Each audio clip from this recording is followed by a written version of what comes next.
carrefour des possibles. Tout est possible. Donc même quand on n'a pas étudié, même quand on ne sait pas... Quand tu n'as pas étudié, là, les gens ils vendent pour toi. Donc sur ce, on va appeler M. Poté de Manoir pour nous parler de M-Pregnancy. C'est Poté de Manoir, je suis ingénieur informaticien. Retenez ce chiffre et sachez que selon l'OMS, 800, c'est le nombre de femmes qui décèdent chaque jour de causes liées à la grossesse et à l'accouchement. 800, c'est un chiffre, hein, mais ça paraît paradoxal quand même, d'une femme qui perd la vie en donnant la vie.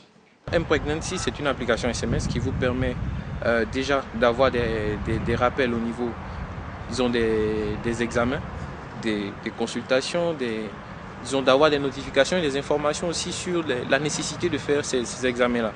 Mais c'est aussi un outil pour pouvoir mettre en contact, disons, le médecin et, disons, la femme enceinte.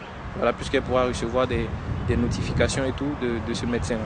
Mais M-Pregnancy va aussi jusqu'au suivi du nourrisson, disons jusqu'à 6 mois après sa naissance, en lui donnant des notifications sur les examens, sur les consultations prénatales, le suivi du poids et aussi des conseils nutritionnels.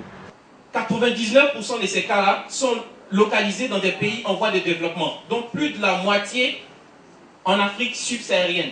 C'est dire à quel point nous sommes touchés de plein fouet par ce qui pourrait être désormais appelé un fléau. Chaque année, on essaye d'avoir un ou deux projets qui sont vraiment sur les questions d'agriculture ou de santé, des nouvelles technologies placées au service de la santé ou de l'éducation. On a eu les années précédentes des projets sur le suivi par exemple des maladies cardiovasculaires. L'année dernière on avait un projet sur la déclaration des naissances. Donc cette année voilà, on a ce projet qui permet en fait à des femmes d'être informées, d'avoir des informations lors de leur grossesse, d'avoir des rappels de vaccins, d'avoir des conseils, d'avoir éventuellement un suivi personnalisé par un médecin. Donc c'est ce que je trouvais intéressant et ce que je trouvais particulièrement intéressant.